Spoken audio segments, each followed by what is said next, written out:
southern Sudan aware of your presence? In other words, is your presence being felt? Or you are merely yet another organization in a continent that is littered with organizations which claim to be doing things which leave the continent unmoved and untouched?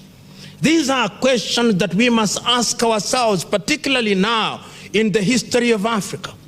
Because sometimes, without being a Jewish prophet, I look to the future and ask myself, what will happen to Africa in 20 years from today?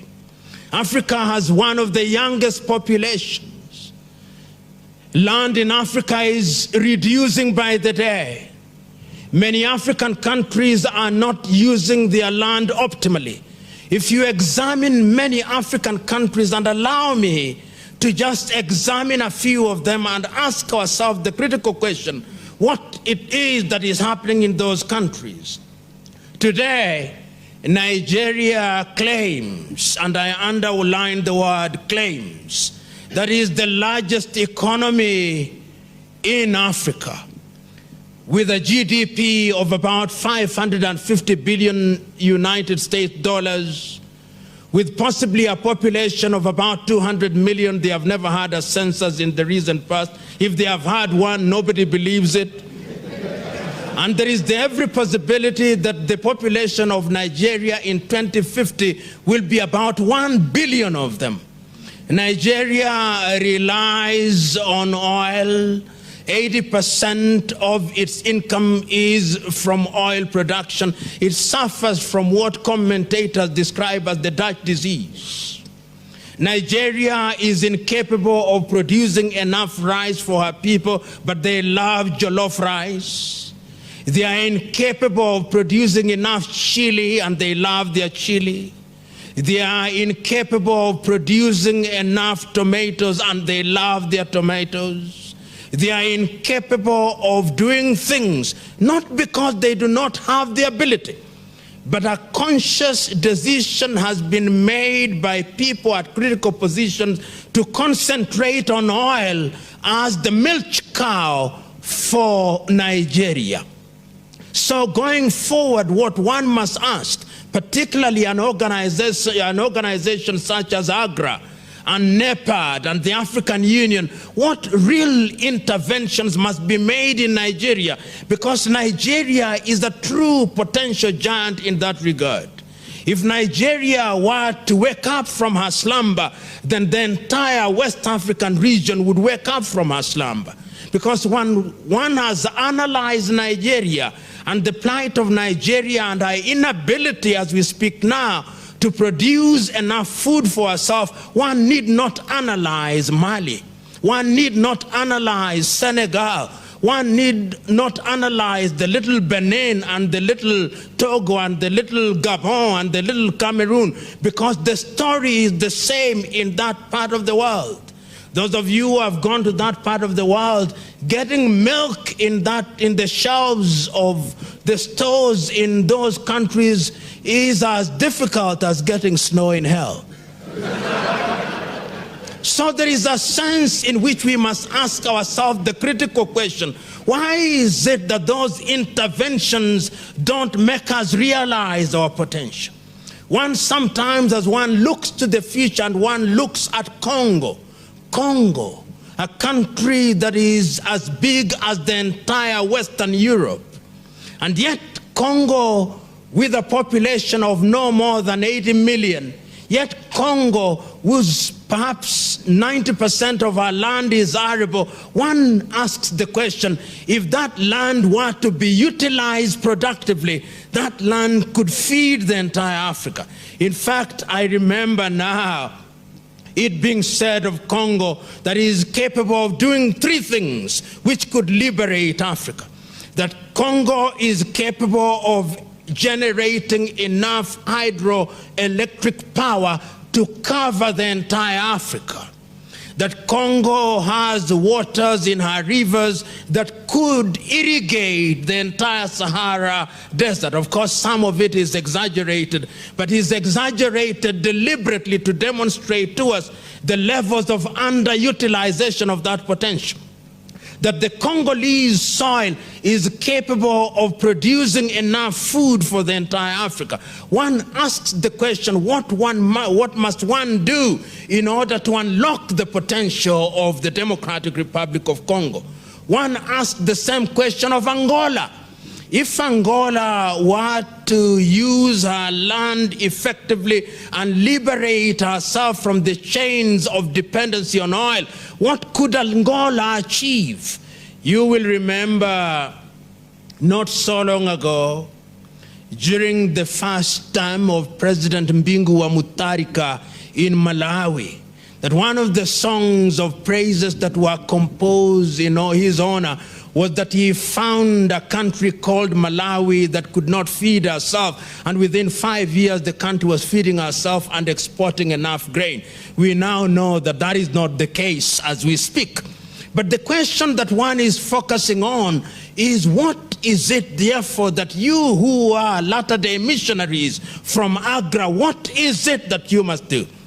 What is it? What are the kind of intervention that you must engage in?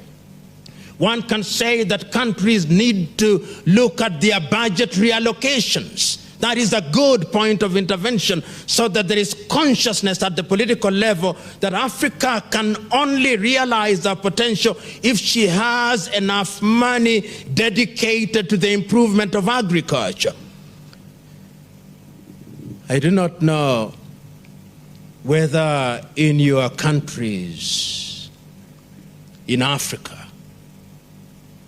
in certain areas, they still farm in the manner that is so very well described in the Bible,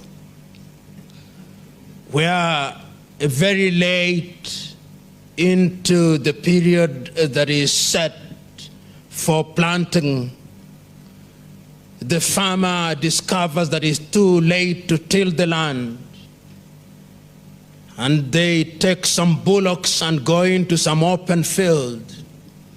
And as the bullocks run through the plow, they spray the seed, forlornly hoping that some will fall in the soil and that ultimately they'll have a bumper harvest. Does that remind you sometimes of your rural village?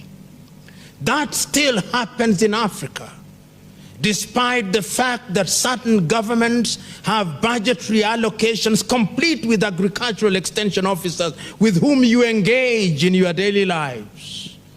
But these agricultural extension officers are engaged not in agricultural extension, but extensions of their field visits for the sake of extending their per diems. These are issues that we must ask ourselves, so that there is governmental intervention in terms of budget reallocation. We must also ask ourselves, what about the training that we are offering our students in different parts of the country in universities? I remember in the early days when in this country we had only one university, there was a dedicated institution at Egerton which was dedicated for agriculture. And I remember in those early days, the young men and women who were trained in that institution were exported to different parts of Africa, and they served and served well.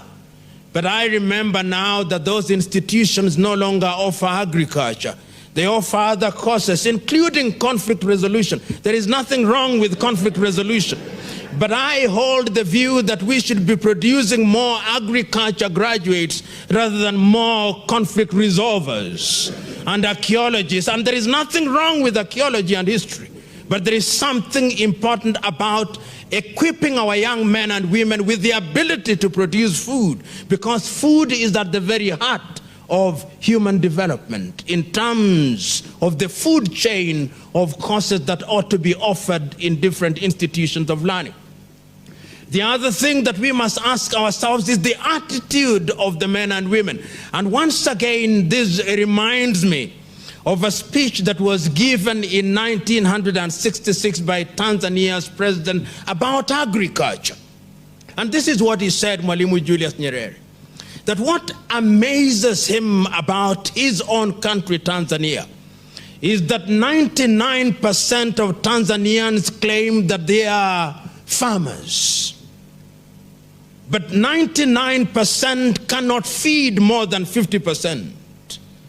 But he said that in other parts of the world, and he gave an example of the United States of America, whether the statistics were wrong or right is another debate. He was making this point in order to, giving this example in order to make his point. He said, in the United States of America, perhaps no more than 1% claim that they are farmers, but the 1% is capable of feeding the entire population with enough to export. He then asked the rhetorical question, what is it that we are doing wrong?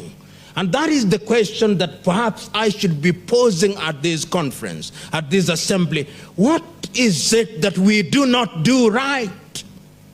And this is a very personal question, which each one of us who are in the sector and the area of agriculture must pose to ourselves and answer for ourselves.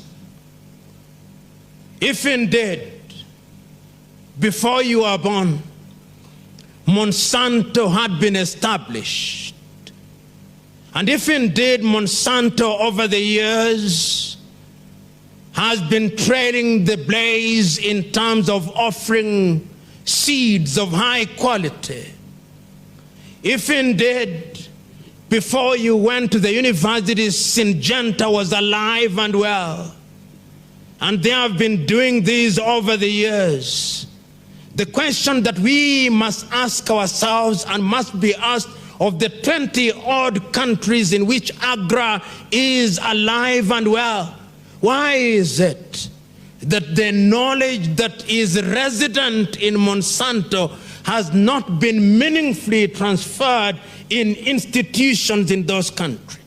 Why is it that the umbilical cord remains firm, alive and well and uncut even when the baby is ex utero? Why is it? This is the question that we must pose. Why is it that in the area of husbandry, in terms of fertilizer, Africa still looks for fertilizer outside of the continent? I was telling my good friend here that there are two things that every civilization should always have control over if it is to be a civilization that will live for a long time: the production of food and the production of medicine. That you cannot leave these to others to do for you, because those are, in a manner of speaking, the building blocks of civilization. If you go to countries in Europe and you remember and remind yourselves of your own history, you'll remember that Europe had to undergo what was described as an agrarian revolution. I'm submitting to you that Africa has never known agrarian revolution. I'm submitting to you that the role of AGRA is to introduce true agrarian revolution in Africa, because it is only when there is a true agrarian revolution in Africa that Africa will be able to realize a potential in the other areas. Some of you who are familiar with agrarian revolution and the indices of agrarian revolution may not agree with me, but I'm submitting that if you only have pockets of change in a sea of a continent that does not change, then that is not change. I remember not so long ago when the millennium came about, a good American professor came to Kenya, amongst other countries, and founded things that were described as millennium villages. It was assumed then that that was the magic bullet, that after the millennium villages had been introduced, Africa would never be the same again. And I remember visiting such a village somewhere in rural Nyanza, at a place called Barsauri in Game in Siaya County. And I remember the man taking us around in the Millennium Village. And I remember the man telling us how life would never be the same again. And I remember marveling about the Millennium Village.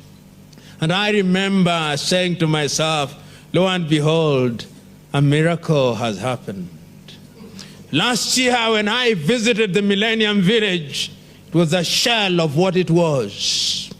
The reason why it is a shell is because that intervention did not find residence in the minds and hearts, and therefore did not change the culture of the people. It was a solution that was from outside and was never internalized. I'm submitting to you, therefore, that in trying to green Africa, in trying to create a green revolution, in trying to ensure that Africa changes, we must ask ourselves, what is the kind of change that we introduce? We must ask ourselves whether the culture has changed so that people are wedded to the new way of doing things. Many times, changes do not take place because that intervention is seen as being alien to the environment, as being alien to the people, and therefore when those who have introduced the change, or those who are seen to have introduced the change, have exited the scene, people go back into their default mode and they go back to their old ways.